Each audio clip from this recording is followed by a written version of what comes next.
year is 2025. The light of a desk lamp casts long shadows across the attic floor of the old Harrington estate.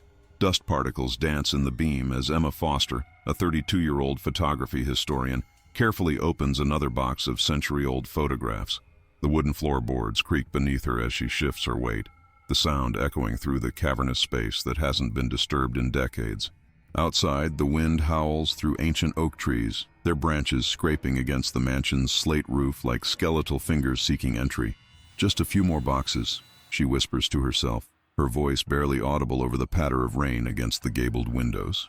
Lightning occasionally illuminates the cramped space, revealing towers of forgotten heirlooms and memories locked away in weathered trunks. Each flash casts strange, elongated shadows that seem to move independently of their sources, though Emma attributes this to her exhaustion after 12 straight hours of cataloging. Emma adjusts her glasses and tucks a strand of auburn hair behind her ear. The silver pendant around her neck, a vintage camera gifted by her grandmother, catches the lamplight and gleams momentarily. Her research on early 20th century photography techniques has led her to this remote mansion in New Hampshire, once owned by Thomas Harrington, a pioneering but mysterious photographer whose work has largely been forgotten by history. Emma's colleagues at the Metropolitan Museum had scoffed at her interest in Harrington, dismissing him as a minor talent at best, a fraud at worst. But something in his obscure technical papers had captured her imagination, references to a method of capturing the unseen that defied conventional photographic principles of the era. The Harrington collection had been sealed away since the photographer's disappearance in 1912. Now, over a century later, Emma has been granted exclusive access to catalog his work for a prestigious museum exhibition. What began as professional curiosity has evolved into something deeper, an obsession with understanding Harrington's innovative methods and the strange circumstances of his vanishing. The caretakers of the estate, an elderly couple named the Wilsons, had been reluctant at first, citing old family superstitions about the attic and its contents.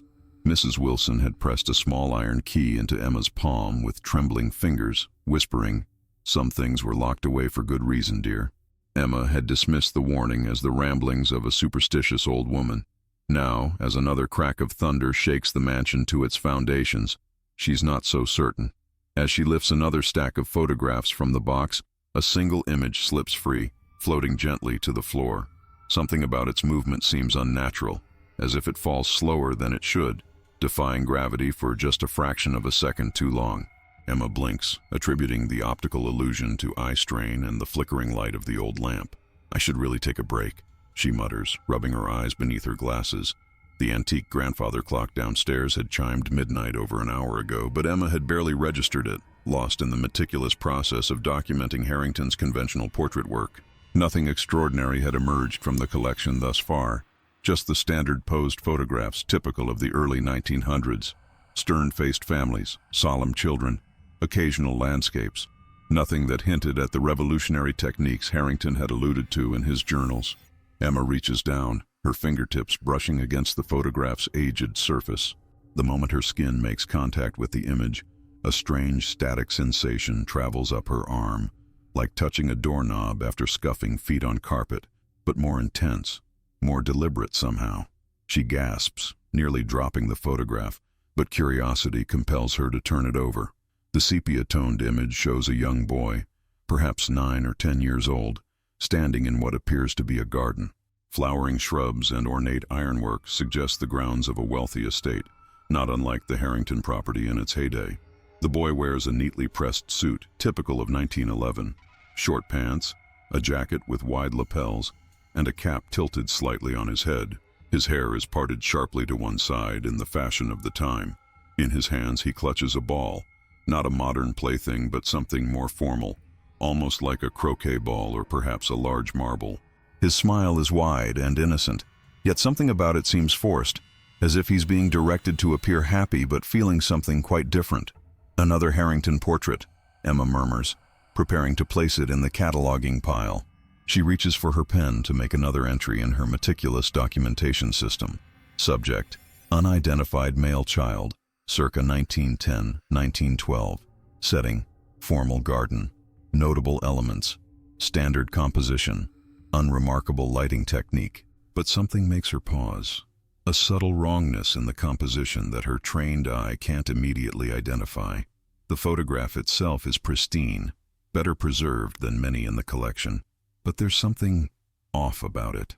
Emma feels a prickling sensation at the back of her neck, the kind of instinctive warning that precedes understanding. She reaches for her digital magnifier, a tool she uses to examine photographic details without damaging the originals. The device, a sleek contrast to the century-old material she's studying, casts a blue-white light over the photograph as she activates it. Emma adjusts the settings, zooming in on the boy's face first. Nothing unusual there, just the slightly stiff expression common in early photography when subjects had to remain still for extended periods. She pans down to examine the quality of the printing, the composition of the background, and finally, almost as an afterthought, the boy's stance. That's when she sees it. As she zooms in on the image, her breath catches in her throat. The boy's legs. They aren't touching the ground. There's a distinct gap, perhaps half an inch, between his polished shoes and the garden path beneath them. Not a blur of movement, not a fault in the development process, but a clear, undeniable space. The boy in the photograph is hovering above the ground. What in the world? Emma whispers, adjusting the magnifier's settings to ensure it isn't a fault in her equipment. She wipes the lens, blinks hard to clear her vision, but the gap remains. The boy in the photograph is defying gravity in an era when photographic manipulation was rudimentary at best. Her hands begin to tremble slightly as she examines the image more closely. The shadow cast by the boy falls correctly on the garden path, consistent with the angle of the sun visible in the background. The depth of field is perfect. Foreground and background both in focus, suggesting a small aperture and good lighting conditions. By all technical measures, it's a flawless photograph, except for the impossible gap between shoes and earth. Emma's academic mind races through potential explanations. A photographic trick, double exposure, manipulation of the negative. Yet none of these techniques were common in 1911, especially not with the precision shown in this image. Even modern digital editing would struggle to create something this seamless, this convincing. There has to be an explanation, she says aloud, her voice sounding strange in the silent attic. The rain has stopped momentarily, leaving an eerie quiet broken only by the distant ticking of the grandfather clock and the occasional settling of the old house. She turns the photograph over. On the back, written in fading ink, are the words, Samuel Blackwood, May 12, 1911. The last photograph. A chill runs down Emma's spine, made more intense by another crack of thunder outside as the storm resurges. The phrase, the last photograph, carries an ominous weight that she can't immediately decipher. Last photograph of the day? Last photograph of this particular child? Or something more sinister? Placing the photograph carefully on her work table, she pulls out her laptop and connects to the estate's surprisingly robust internet connection, installed by the Wilsons' grandson, who had insisted the historic property needed to enter the digital age despite his grandparents' reluctance. Emma begins searching historical records for any mention of Samuel Blackwood, starting with New Hampshire archives from the early 20th century. The search yields results almost immediately. Samuel Blackwood, son of industrialist William Blackwood and his wife Eleanor, was reported missing on May 12, 1911, the same day the photograph was taken. The newspaper article, digitized from the Concord Monitor's archives, describes an extensive search of the Blackwood estate and surrounding forests. Bloodhounds had followed the boy's scent to the edge of the property before losing it completely. The article mentions that Samuel had been playing in the garden while a photographer was visiting the estate. The boy was never found, despite one of the most extensive searches in New Hampshire history, and the photographer credited with taking the last known image of Samuel Blackwood, Thomas Harrington, the very man whose collection Emma is now examining. Her heart beats faster as the implications settle over her. The photograph in her possession isn't just an anomaly. It's potentially evidence in an unsolved disappearance. A case that, according to further searches, had captivated the region for months before fading into historical obscurity. Her fingers hover over the keyboard as she contemplates her next search. Something compels her to type, Thomas Harrington photographer disappearance. The results are sparse but chilling. Thomas Harrington vanished exactly 1 year after Samuel Blackwood, on May 12, 1912. The circumstances were eerily similar. He had been photographing another wealthy family, had stepped away to prepare his equipment, and was never seen again. He left behind his equipment, his home, and a collection of photographs that no one had examined until now. Emma looks back at the photograph of Samuel, his floating feet now seeming to mock her with their impossibility. As lightning illuminates the attic again, she notices something else. Clutched in the boy's hand isn't just any ball. Upon closer inspection with her magnifier, it appears to be a camera bulb, the type used for flash photography in that era. A magnesium flash bulb, specifically, dangerous and unstable technology at the time, known for causing fires and even explosions if mishandled. Why would a photographer give his flash bulb to a child? And why would he photograph the boy in such an unusual state? The questions multiply, each more disturbing than the last. As if responding to her thoughts, the lights in the attic flicker momentarily, plunging her into darkness before returning with a low hum. The photograph seems to glow faintly in the restored light, though Emma tells herself it's merely a trick of her tired eyes, a combination of the late hour and the suggestive atmosphere of the old mansion. She checks the time on her laptop, 11:42 p.m. She should stop for the night, get some rest in the guest bedroom provided by the Wilsons. The elderly couple had retired hours ago, leaving Emma alone with her research and the increasingly unsettling collection. But the mystery of Samuel Blackwood and his floating feet calls to her with an almost physical pull. Just a few more searches, she decides. Just a little more investigation before she calls it a night. Emma types Samuel Blackwood Ball 1911 into her search engine. Nothing relevant appears beyond the same newspaper articles she's already discovered. She tries another combination, Harrington Photography Technique Levitation.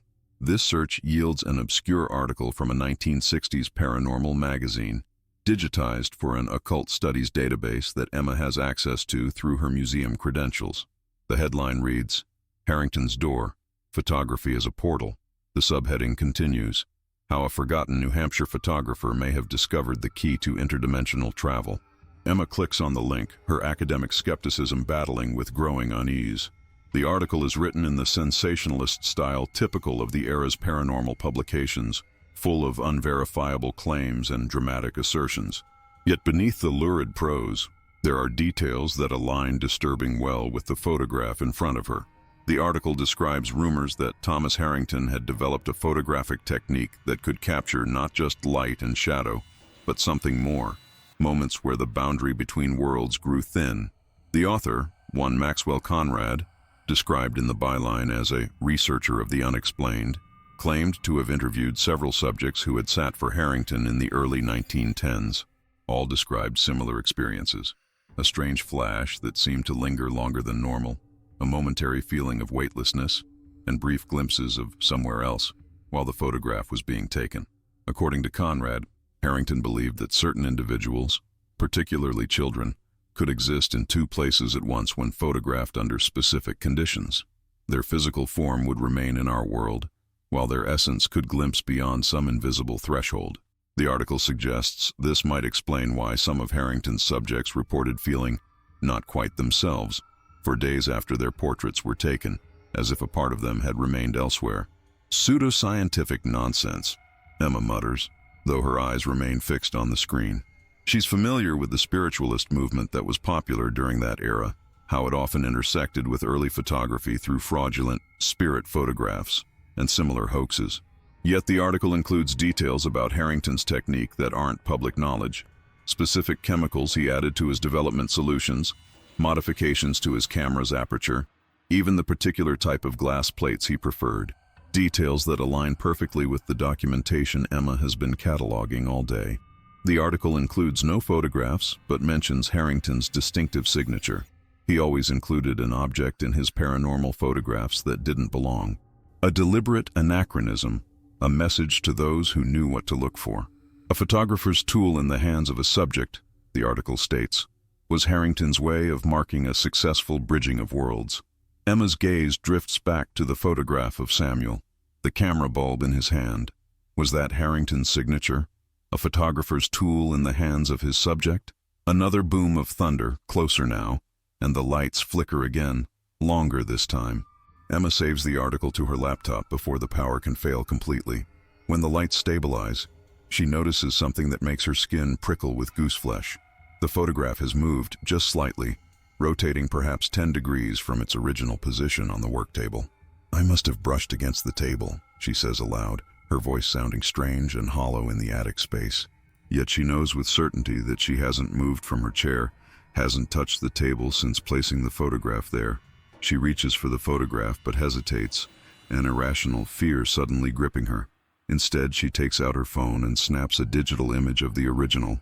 When she reviews it on her screen, her hands begin to tremble. In her digital capture, Samuel's smile has changed. It's wider, more knowing, with a hint of teeth that weren't visible in the original. And his eyes, they're looking directly at the camera now, though in the original they had been gazing slightly to the left. Digital artifacts, Emma whispers, attempting to calm herself with rational explanation. Compression issues, light reflections on the original photograph. But even as she speaks, she knows these explanations are insufficient. The changes are too specific, too deliberate. She takes another photo. This time, Samuel's free hand, which had been at his side in both the original photograph and Emma's first digital capture, is now slightly raised, as if in greeting or beckoning. The temperature in the attic seems to drop several degrees in an instant. Emma's breath forms small clouds in the air as she stares at the progression of images. The original photograph, her first digital capture, and now this third version with its subtle but undeniable changes. She should leave, pack up her equipment and continue in the morning when sunlight fills the space and the storm has passed. Yet she finds herself reaching for the original photograph again, compelled by a curiosity that overpowers her growing dread. As her fingers make contact with the image, the lights go out completely. The sudden darkness is absolute, the kind that seems to have physical weight and presence. In that suffocating blackness, Emma hears a sound that doesn't belong to the storm or the settling of the old house. A child's laughter, faint but distinct, followed by the bouncing of a ball. Not the hollow thump of a modern ball, but something harder, more solid, like a croquet ball on wooden floors. The emergency light from her laptop casts an eerie blue glow across the attic. In that spectral illumination, Emma sees that the photograph is gone from where she had placed it. "Hello?" she calls out, her voice trembling. "Is someone there?" She imagines the Wilsons perhaps checking on her after the power failure, though the rational part of her mind knows they would have announced themselves, would have brought flashlights. Only silence answers. But as lightning flashes again, Emma catches a glimpse of movement in the corner of the attic. A small figure, the silhouette of a boy in early 20th century clothing. When darkness returns, Emma fumbles for her phone, activating its flashlight. She sweeps the beam across the attic, her heart pounding against her ribs with such force she fears it might bruise. There's nothing there, just stacks of boxes and draped furniture, the ordinary detritus of a century of storage. "Get hold of yourself," she whispers. "You're overtired, letting your imagination run wild." She begins gathering her things, determined now to retreat to the guest bedroom until morning. A soft thud sounds behind her. Emma spins around, the flashlight beam slicing through the darkness. The photograph lies on the floor, but it's changed. The image is darker now, as if night has fallen in the garden where Samuel stands, and the boy is no longer alone. Behind him, partially obscured by shadow, stands the figure of a man. Though his face isn't clearly visible, he has a photographer's camera in his hands, aimed not at the boy but at the viewer, at Emma. The camera is an antique Kodak bellows model, typical of the period, but there's something wrong about it. The lens appears to be glowing faintly, an effect that should be impossible in a photograph from 1911. Emma's academic mind still struggles for rational explanation, even as her instincts scream for her to flee. Perhaps this is an elaborate hoax by the caretakers. Perhaps she's more tired than she realized, her mind playing tricks fueled by the atmospheric conditions and her immersion in century-old mysteries. Yet when she hears the distinct click of a camera shutter in the darkness, Emma knows with terrible certainty that something impossible is happening in the Harrington attic. She backs toward the attic door, unwilling to turn her back on the darkness where the sound originated. Her heel catches on an uneven floorboard, and she stumbles, her phone flying from her grasp. The flashlight beam spins crazily across the ceiling and walls before the device clatters to the floor, its light extinguished as it slides beneath a heavy cabinet. In the faint glow from her laptop screen, Emma sees her phone has landed next to the photograph. As she watches, frozen in place, a small hand reaches out from within the two-dimensional image.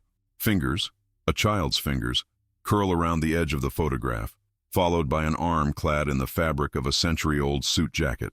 Emma finds her voice and screams, the sound tearing from her throat as she scrambles backward toward the door. Her hand finds the knob, twists desperately. It doesn't budge. "No, no, no," she whispers, rattling the handle with increasing panic. "Please, open." Behind her, the soft sound of footsteps on wooden floorboards. A child's voice, sweet and clear. "Have you come to play with me, miss? Mr. Harrington said someone new would come eventually." The voice is refined, with the slight accent of the upper classes from the early 20th century, the kind of speech pattern Emma has heard in restored audio recordings from that era. It's the voice of a well-bred child from 1911, impossible in this attic more than a century later. Emma squeezes her eyes shut, her forehead pressed against the unyielding door. "This isn't real," she whispers, her words a desperate prayer. "This cannot be happening." "Oh, but it is." The voice continues, closer now. "And now you've seen the truth in his photographs. That means you can join our game." The voice is innocuous, childlike and almost cheerful, yet it fills Emma with a primal terror. She tries the doorknob again, rattling it with such force that the ancient wood creaks in protest. Summoning her courage, Emma turns around. Standing before her, illuminated by the ghostly light of her laptop, is Samuel Blackwood. He looks exactly as he does in the photograph, neatly dressed in his 1911 attire, his cap tilted at the same precise angle, a camera bulb clutched in one hand. His face is angelic, with the round cheeks and clear eyes of a child from a privileged background. He is smiling, the same unnerving smile from the altered digital photograph, and his feet hover half an inch above the floorboards. "What do you want from me?" Emma asks, her back pressed against the door. Samuel tilts his head, his smile unchanging. "Mr. Harrington wants to take your photograph. He's been waiting for someone who understands his work." The boy extends his hand, offering the camera bulb. "Won't you hold this for me?" It's my turn to take the picture. From the shadows beyond the boy, Emma sees the tall figure of a man step forward. Though dressed in the fashion of 1911, his photographer's coat and cap unmistakable from historical records Emma has studied, there's something wrong about his movements, jerky and unnatural, as if he's being operated by unseen strings. His face is hard to focus on, as if constantly shifting in and out of clarity. The man raises his camera, its ancient lens gleaming in the dim light. Emma shakes her head, pressing herself harder against the door as if she could pass through it by sheer force of will. "Your feet," she gasps, staring at the space between Samuel's shoes and the floor. "Why are you floating?" Samuel's smile falters for the first time. He looks down at his feet, then back at Emma with an expression of confusion. "I'm not floating, miss. You are." Emma's gaze drops to her own feet. Horror floods through her as she realizes the boy is right. Her feet are no longer touching the ground. The distance is minimal, the same half-inch gap seen in Samuel's photograph, but it's undeniable. She's hovering. "What's happening to me?" she whispers, feeling lightheaded with fear. "You're becoming part of the collection," Samuel replies matter-of-factly. "Just like me, just like all of us." As if summoned by his words, other figures begin to materialize from the shadows of the attic. Children and adults from different eras, all with the same unnatural gap between their feet and the floor, all with the same fixed smile. A woman in a flapper dress from the 1920s, a man in a zoot suit from the 1940s, a teenage girl in poodle skirt, a boy in clothing from the 1980s, on, stretching back to figures in Victorian dress and forward to people in modern clothing. Each year, Samuel explains, his voice taking on the sing-song quality of a child reciting a lesson, on the anniversary of my photograph, someone new joins us. Mr. Harrington makes sure of it. The photographer, Harrington, steps fully into the laptop's blue light. His face is gaunt, his eyes deeply sunken, but they burn with an intensity that makes Emma recoil. His movements are more fluid now, as if proximity to her gives him strength. He raises his camera. Through the viewfinder, his eye appears unnaturally large, unblinking. "No," Emma protests weakly. "Please, it doesn't hurt," Samuel assures her, his voice gentle. "And you'll never be alone again. We've been waiting so long for someone new, someone who understands photographs." The woman in the flapper dress steps forward. "I was a photography student," she says, her voice crackling like an old phonograph recording. "May 12th, 1925. I found Samuel's photograph in a collection at Harvard." The man in the zoot suit nods. "May 12th, 1946. I was researching missing persons cases. The Blackwood disappearance led me to Harrington." One by one they introduce themselves, researchers, historians, investigators, all drawn to the mystery of Samuel Blackwood and Thomas Harrington, all present in the attic on May 12th of their respective years, all now part of the collection Samuel had mentioned.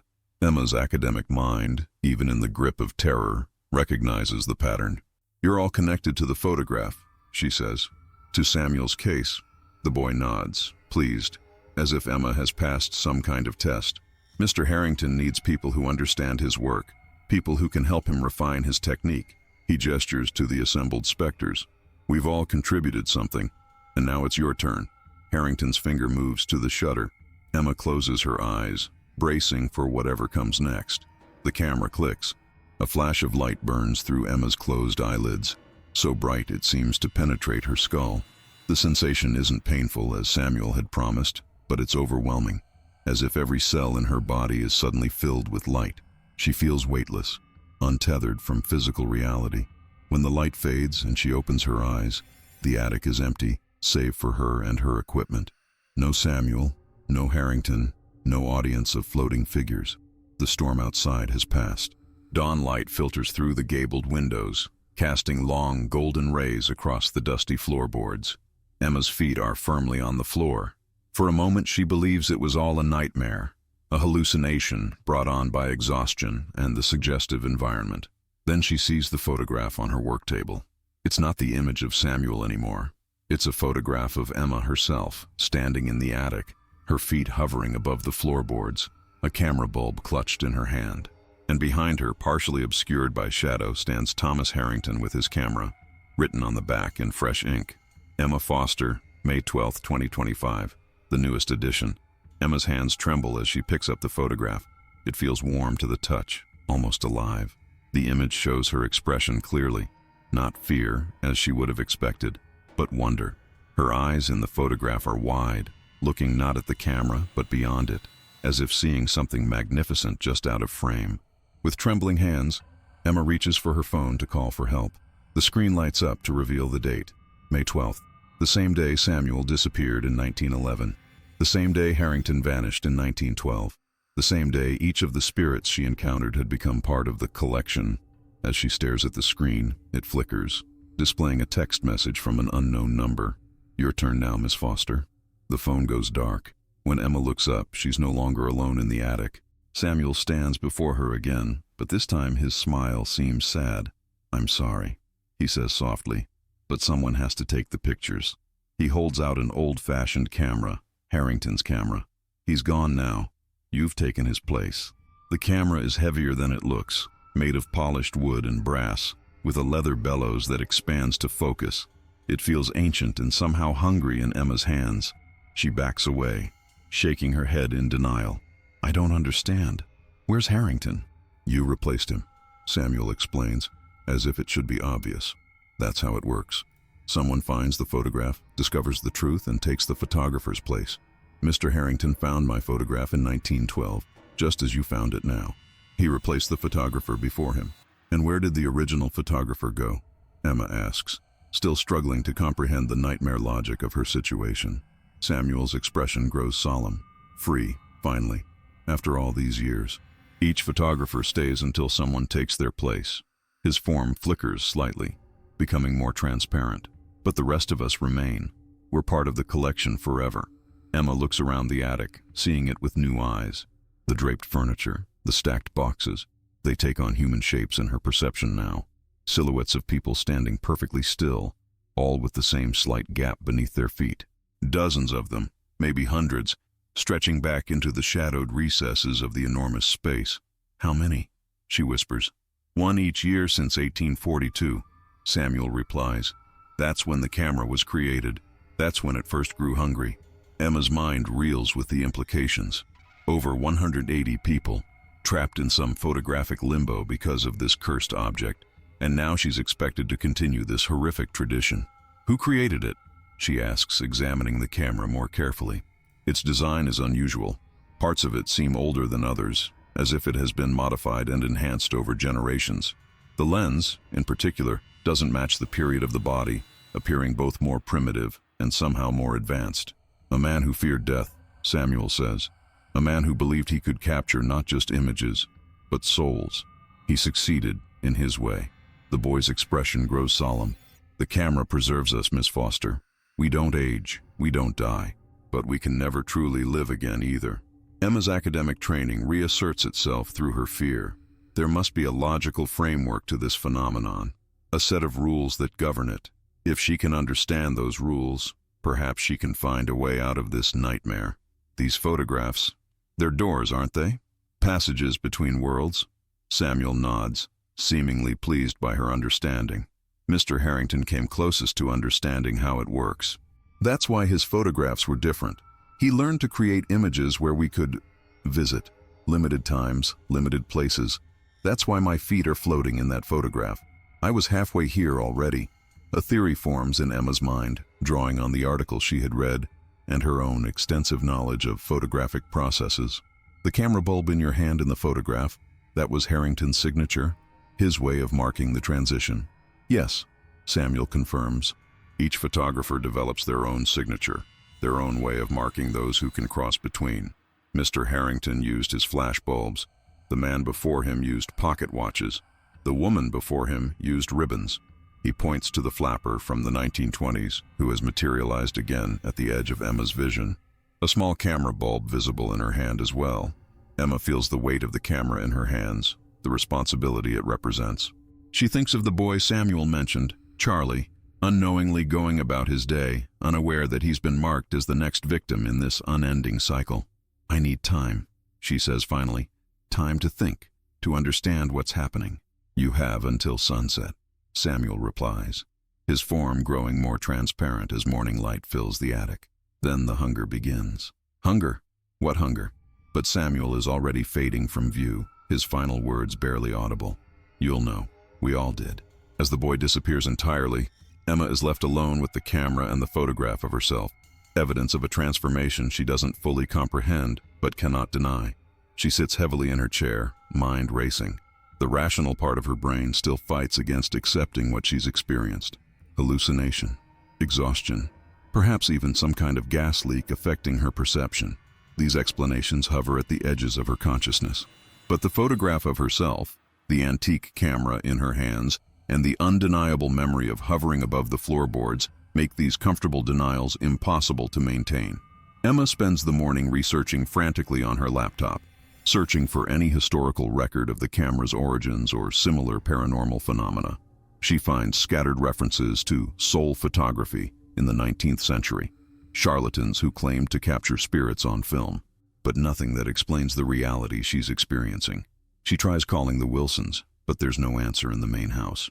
When she attempts to leave the attic, she finds the door unlocked now, but something prevents her from walking out. Not a physical barrier, but an overwhelming sense of wrongness that grows stronger with each step away from the camera. By midday, Emma feels a strange sensation, a pulling, a yearning centered in her chest. The feeling is not entirely physical, more like an emotional hunger, a longing that has no clear object. She looks at the camera and understands with dreadful certainty that this is the hunger Samuel described. It's calling for her to fulfill her role, to continue the cycle.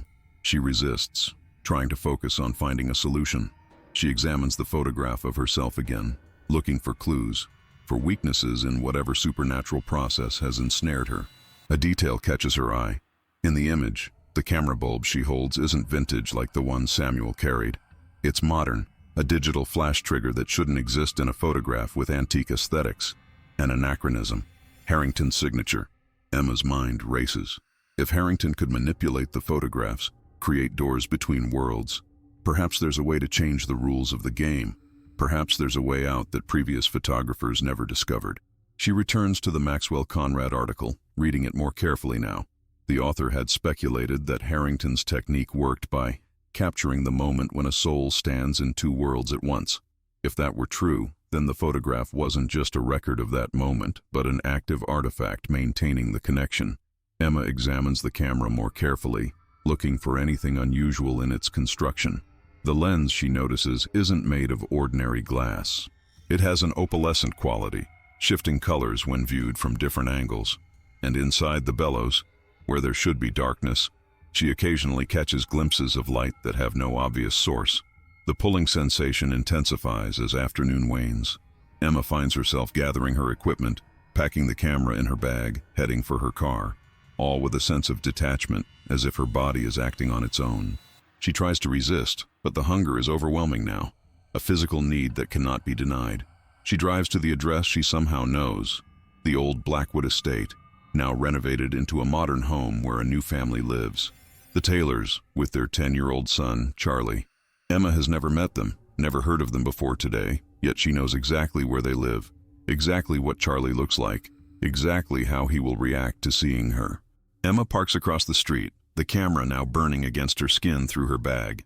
The hunger is almost unbearable, a physical pain that clouds her thinking. She watches Charlie playing in the front yard, bouncing a basketball on the driveway. He's the same age Samuel was, with the same carefree innocence.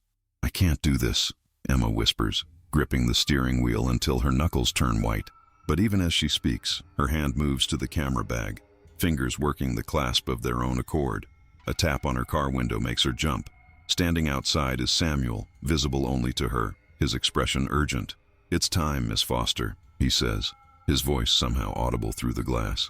The sun is setting. Emma looks at the western horizon, where indeed the sun is sinking behind the trees. The hunger pangs intensify, nearly doubling her over. "I've thought of something," she gasps through the pain. "A way to break the cycle." Samuel's expression is doubtful. "Many have tried, but they didn't understand what Harrington discovered," Emma counters. "The anachronisms, the doors between worlds, they're the key." The boy's form flickers again, more substantially this time. For a moment, Emma can see through him to the houses beyond. "What are you suggesting?" Emma grips the camera tightly. "I need to take a photograph, not of Charlie, but of you, all of you. Return you to your own time." Samuel's eyes widen. "That's not how it works. The camera takes, it doesn't return." "Because no one has tried to make it return," Emma argues. Harrington came close. He understood the doors could work both ways. The hunger reaches a crescendo as the sun touches the horizon. Emma can barely think through the pain now. Her vision tunnels, focusing only on Charlie, still innocently playing in the gathering dusk. "Please," she begs Samuel, "trust me. Gather the others." Perhaps it's desperation, or perhaps something in Emma's conviction reaches him, but Samuel nods and vanishes.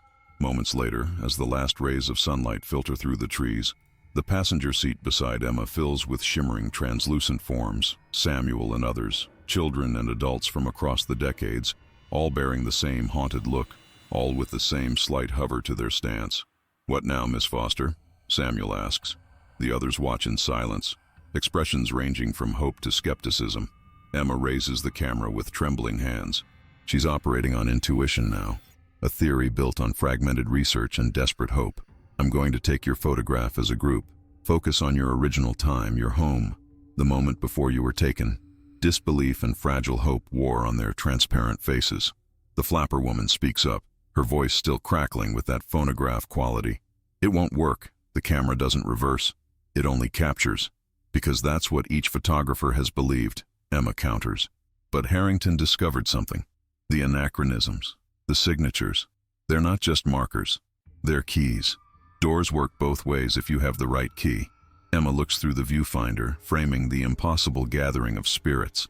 The lens shows her more than her eyes alone can see, each figure surrounded by a distinctive aura, colors shifting and merging. "The anachronism," Samuel suddenly says. "You need your signature in the photograph." Emma hesitates, then reaches into her bag and pulls out her modern digital camera. She places it in Samuel's hands. "Hold this, a photographer's tool from another time. My time." Samuel takes it, the modern device looking utterly wrong in his 1911 hands.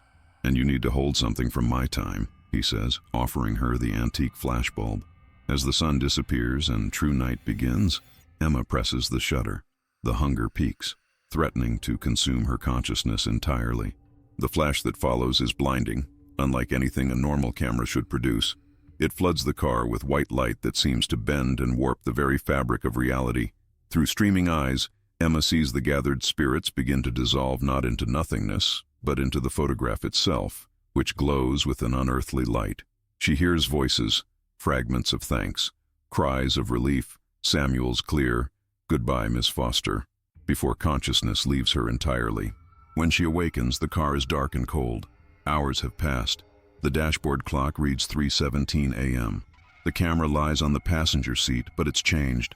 The brass has tarnished, the wood cracked, the bellows torn. It looks like what it should be, a relic from another century, not the vibrant, hungry thing it had been. The photograph in her hands shows not the spirits, but empty scenes. A garden in 1911, a street in 1923, a playground in 1957. Each location missing the person who had been trapped by the camera. The hunger has vanished entirely, leaving Emma gasping with relief. She looks up to see Charlie has gone inside, his ball forgotten on the driveway. Safe, unaware of how close he came to a fate worse than death. The camera in her hands grows cold, then begins to crumble. Decades of magical preservation unraveling in seconds until nothing remains but dust that slips through her fingers. Emma drives back to the Harrington estate in a daze, uncertain whether she's experienced a miracle or a madness. The Wilsons' car is in the driveway, though no lights burn in the main house. In the attic, she finds her research undisturbed, but the original photograph of Samuel is gone. In its place is a newspaper clipping she hadn't seen before, dated May 13, 1911. The headline reads, "Missing Blackwood Boy Returns Home." The article describes how Samuel Blackwood, who had vanished without a trace, was found the following morning asleep in his bed, with no memory of where he had been, clutching a strange photographic device that no one could identify. Similar clippings appear as Emma sifts through the papers, stories of miraculous returns spanning decades, each person having disappeared on May 12th and returned the following day. Not all of them. The pattern suggests only those taken within the last decade had returned, but enough to confirm that Emma's desperate gambit had worked, at least partially. The final clipping is the most recent, dated May 13th, 1912. Photographer Thomas Harrington returns after year-long absence. According to the article, Harrington had no recollection of the past year, but seemed in good health and spirits. A single photograph remains in the box, the last one taken by Thomas Harrington before his disappearance and subsequent return. It shows Samuel Blackwood smiling in a garden, a ball clutched in his hands, his feet planted firmly on the ground. No camera bulb, no hovering, just an ordinary boy on an ordinary day. Emma carefully packs away her research, including the newspaper clippings. The mystery of Harrington's photographic technique will remain unsolved in academic circles, and she's content with that outcome. Some doors, she's learned, are better left closed. As she prepares to leave the attic, her phone chimes with a text message. It's from an unknown number, but the content makes her smile. "Thank you, Miss Foster. The game is finally over." Attached is an image, a class photograph from 1911. In the front row sits Samuel Blackwood, his smile genuine now, his feet firmly planted on the schoolhouse steps. Beside him, almost out of frame, is a small digital camera that won't be invented for another century, Harrington's signature. A door left slightly ajar, not as a path to entrapment, but as a reminder that some mysteries transcend our understanding, and that sometimes the most important stories are those that history forgets. Emma tucks her phone away and descends the attic stairs, leaving behind the dust-covered memories of Thomas Harrington. Outside, the sun is rising on a new day, May 13th, 2025. A day of returns, of second chances. She wonders briefly about the creator of the camera, the unnamed man from 1842, who feared death enough to create something monstrous. Had he been the first victim of his own creation, the first photographer in the cycle that ended with her? These questions would remain unanswered, and Emma was at peace with that. Some stories don't have neat conclusions. They simply continue in different forms, like light passing through a lens, transforming as it creates something new. As she drives away from the Harrington estate, Emma glances in her rearview mirror. For an instant, she thinks she sees a boy standing in the road behind her, a ball in his hands, his feet slightly above the ground. But when she blinks, there's nothing there but empty road stretching into the distance. The hunger doesn't return with the following sunset, nor with any sunset after. The camera remains dust, the cycle broken. Yet sometimes, when reviewing old photographs for her research, Emma notices details she hadn't seen before, anachronisms hiding in plain sight, evidence of doors between worlds that most would dismiss as photographic errors or deliberate hoaxes. She keeps the newspaper clippings in a locked drawer in her office, a private reminder of an encounter that defies explanation and of the responsibility that comes with seeing beyond the veil. Occasionally, she receives text messages from the unknown number. Never words, only images. Samuel growing up, graduating, living the life that was nearly stolen from him. The last one shows him as an elderly man surrounded by grandchildren, his face weathered but happy. In the background, barely noticeable unless you know to look for it, is a digital camera sitting on a shelf, out of place in the otherwise period-appropriate setting of the early 1970s. One final signature, one final door, left slightly ajar. In the months that follow her experience at the Harrington estate, Emma throws herself into her research with renewed vigor. Though her focus shifts from technical innovations to the human stories behind historical photographs, her exhibition on Thomas Harrington is a modest success, featuring his conventional works with no mention of his more unusual techniques. Critics praise her sensitive approach to a forgotten artist, never knowing the true significance of his work. Emma accepts a teaching position at a small university, where she occasionally tells her students that the most important parts of history are often hidden between the lines, in the spaces we fail to examine closely. Look for what isn't there, she advises them. Sometimes the absence reveals more than the presence. She never returns to the Harrington estate, though she maintains cordial correspondence with the Wilsons.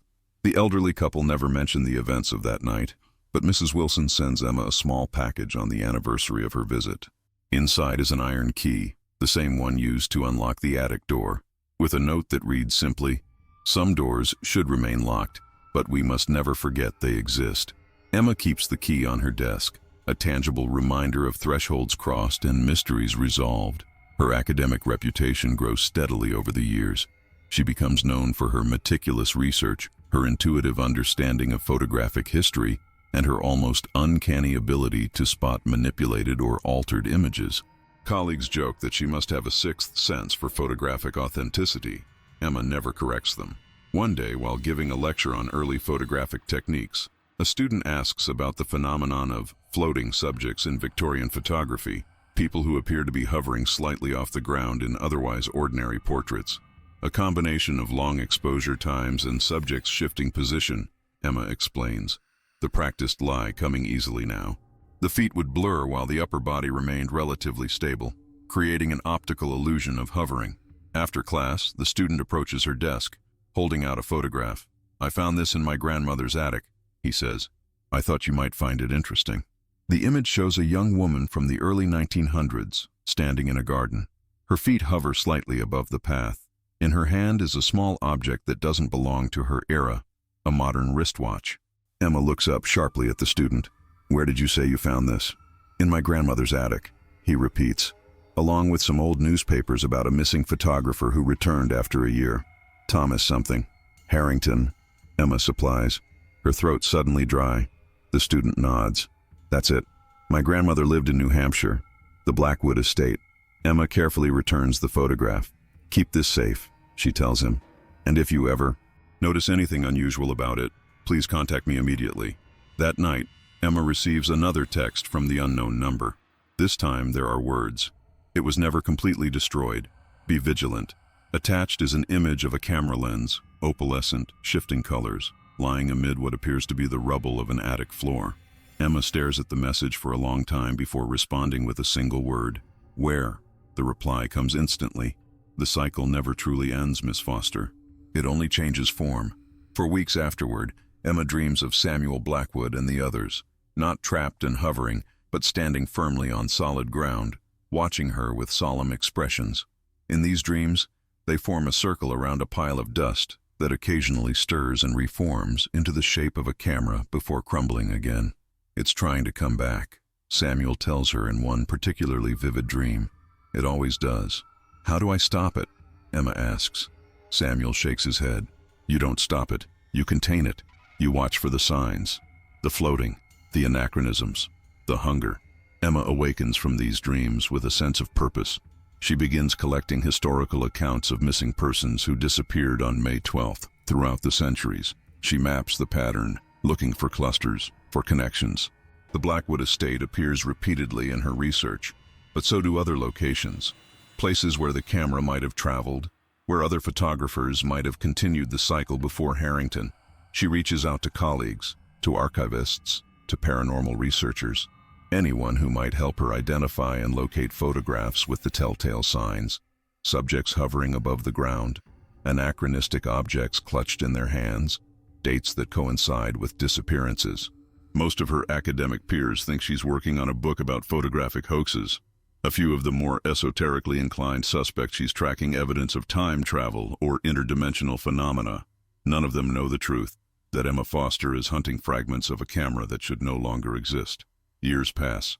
Emma's hair grays at the temples. Her collection of suspicious photographs grows, carefully preserved in archival boxes in her home office. She never marries, never has children, too consumed by her self-appointed mission to pursue a conventional life. On the 10th anniversary of her encounter at the Harrington estate, Emma receives a package with no return address. Inside is a brass lens housing, tarnished but intact, with an opalescent lens that shifts colors when viewed from different angles. A note accompanies it, found in an antiques shop in Providence. It was calling to me. I think it belongs with you. S. The signature is ambiguous. Samuel? Or perhaps one of her academic sources, a professor named Simmons who has been helping with her research. Emma doesn't know, but she recognizes the lens immediately as part of Harrington's camera. She places it in a lead-lined box, a precaution suggested by one of her more unconventional consultants, a physicist who specializes in theoretical models of extra-dimensional space. If it operates by creating bridges between realities, he had explained, certain dense materials might inhibit the effect. The lead box goes into a safe in her basement, alongside other fragments she's collected over the years. A wooden handle found in an estate sale in Vermont. A brass shutter mechanism discovered in the archives of a small museum in Maine. Piece by piece, the camera is returning to her, drawn by some force she doesn't fully understand but has learned to respect. On May 12th each year, Emma performs a ritual of her own devising. She takes out the fragments, arranges them carefully on her dining room table, never assembling them, never allowing them to touch, and photographs them with her digital camera. Then she sends the images to the unknown number with a simple message. Still contained, still vigilant. The reply is always the same. Thank you, Miss Foster. 20 years after her night in the Harrington attic, Emma receives a different kind of message from the unknown number. It contains an address in Boston and the words, "Tomorrow, noon. He's waiting." Emma makes the drive with a mixture of trepidation and curiosity. The address belongs to an upscale retirement home in a quiet neighborhood. At the reception desk, she gives her name and is directed to a garden at the rear of the facility. There, sitting on a bench beneath a flowering cherry tree, is an elderly man. He looks up as she approaches, his eyes bright and alert despite his advanced age. "Miss Foster," he says, his voice stronger than his frail appearance would suggest. "Samuel Blackwood. We've met before, though I doubt you'd recognize me now." Emma sits beside him, speechless for a moment. The boy from the photograph, from the attic, now in his late 90s. His feet rest firmly on the ground, she notes with relief. "You've been sending the messages," she says finally. "The photographs." Samuel nods. "For many years, I wanted you to know that your actions had consequences. Good ones. Lives resumed, families reunited." He gestures to a photograph in his lap, showing multiple generations of Blackwoods gathered for a holiday. "None of this would have existed without you." "And the camera fragments?" Emma asks. "You've been finding them, sending them to me." "Better in your hands than scattered to the winds," Samuel confirms. "You understand the danger. You respect it." They sit in silence for a moment, watching as a nurse brings tea on a tray. Samuel's hands tremble slightly as he pours for both of them. "I'm dying, Miss Foster," he says matter-of-factly. "Not a tragedy. I've lived a full life, much longer than I was meant to, but I needed to see you once more, to thank you properly." Emma sips her tea, unsure how to respond. "You were just a child," she says finally, "caught in something you couldn't understand." Samuel's eyes crinkle with amusement. "I'm still caught in it, in a way. We both are. The camera connects us, even now." "Have you found all the pieces?" Emma asks. "Is it complete?" The old man shakes his head. "No, and it never will be. Some fragments were truly destroyed that night. The lens, the shutter, the housing.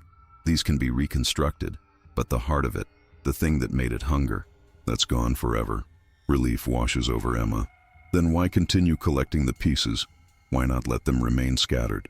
Samuel's expression grows serious. "Because even fragments can be dangerous in the wrong hands. Because someone might try to recreate what was lost." He reaches into his pocket and withdraws a small object, wrapped in velvet. "This is the last piece I'll ever find. I want you to have it." Emma unwraps the velvet to find a small brass plate. engraved with a name. Jeremiah Blackwood, 1842. The creator. She whispers. He was your ancestor. Samuel nods. My great-grandfather's brother. A brilliant man by all accounts, but afraid of his own mortality. He created the camera to preserve himself, not understanding the price others would pay. The old man sighs. Family secrets have a way of returning, generation after generation. Emma carefully rewraps the nameplate. I'll keep it safe with the others. I know you will. Samuel smiles, the expression transforming his aged face until, for just a moment, Emma can see the boy from the photograph. That's why I trusted you with my story, Miss Foster. That's why I'll continue to trust you, even after I'm gone. They finish their tea, talking of ordinary things. Samuel's grandchildren, Emma's research, the changing world around them. As she prepares to leave, Samuel takes her hand. One last thing, he says. May 12th next year. Be careful. The hunger may be gone, but echoes remain. Anniversaries have power. Emma nods, squeezing his papery hand gently. I'm always careful on May 12th. Good. Samuel releases her hand. Goodbye, Miss Foster. Thank you for giving me my life. 3 weeks later, Emma receives a final message from the unknown number. Samuel Blackwood, 1901-2026. The story is yours now. Attached is an obituary, simple and dignified, mentioning Samuel's distinguished career as a historian, his loving family, his peaceful passing surrounded by loved ones. No mention of a year-long disappearance in 1911, no reference to floating feet or hunger or doors between worlds. Emma prints the obituary and adds it to her collection of newspaper clippings, completing the circle that began with Missing Blackwood Boy Returns Home over a century earlier. On May 12, 2026, exactly 1 year after her meeting with Samuel, Emma performs her annual ritual with the camera fragments. This time she includes the brass nameplate, arranging it carefully among the other pieces. As she photographs them, she feels a slight tremor in the floor beneath her feet, a momentary sensation of weightlessness. She looks down. Her feet remain firmly planted. The hunger does not return, but for just an instant, in the corner of her eye, she sees Samuel, not the elderly man from the retirement home, but the boy from 1911, standing in her doorway, smiling. The story is yours now, he says, echoing his final message. Then he fades, leaving Emma alone with the fragments of a camera that once bridged worlds and the responsibility of keeping those worlds separate. She sends the photograph to the number that once belonged to Samuel, not expecting a reply. To her surprise, one comes almost immediately. The cycle never ends, Miss Foster, but it can change. You've proven that. The message is signed differently this time. T.H. Thomas Harrington, reaching across time through the door Emma left ajar. A reminder that some connections once formed transcend ordinary limitations of time and space. Emma smiles, no longer afraid of these ghostly communications. She's come to understand that the true power of Harrington's discovery wasn't the ability to trap souls, but to connect them. Across time, across dimensions, across the boundaries that usually separate past from present. The story continues, she types in response, but differently now. Better. She places her phone on the table beside the camera fragments. As the screen dims, she sees her reflection in the opalescent lens, not hovering, not trapped, but transformed by her encounter with the impossible. Emma Foster, once the reluctant inheritor of a cursed camera, now the guardian of a mystery that spans centuries. The newest chapter in a story that began in 1842 with a man who feared death and created something monstrous in his attempt to escape it. A story about doorways between worlds, about photographs that capture more than light, about the hunger that drives us to preserve moments even as they slip away. A story that, like all stories worth telling, will continue long after its original tellers have vanished, preserved not in supernatural cameras or floating portraits, but in the more enduring medium of memory and myth. The story of a boy holding a ball in 1911, smiling for a camera that could see between worlds. A boy whose feet floated above the ground, marking him as one who existed in two places at once. Samuel Blackwood, who disappeared and returned, who grew old and died, who reached across decades to thank the woman who freed him from a photographic prison. And Emma Foster, who discovered that some photographs are doors, some doors are meant to be closed, and some stories never truly end. As night falls on May 12, 2026, Emma carefully returns the camera fragments to their lead-lined box. Before closing it, she adds one final item, a small digital photograph of herself standing in the Harrington attic, feet firmly on the ground. A signature of her own, a message to whoever might open the box in some distant future. This story has been changed. This cycle has been broken. This door has been closed, but not completely, never completely. Because Emma Foster understands now what Thomas Harrington discovered a century ago, that photography is not just about capturing light, but about preserving connection. That every image is a kind of door if only we know how to look. And sometimes, if the light is just right and the moment is just perfect, Emma swears she can see Samuel watching her through her viewfinder, his smile genuine, his feet firmly on the ground, his message clear. Some photographs capture more than light. They capture truth. It's up to us to decide what truth we wish to see. Shadow Frames presents Boy Holding Ball in 1911. Smiles, but zoom shows. His legs are floating.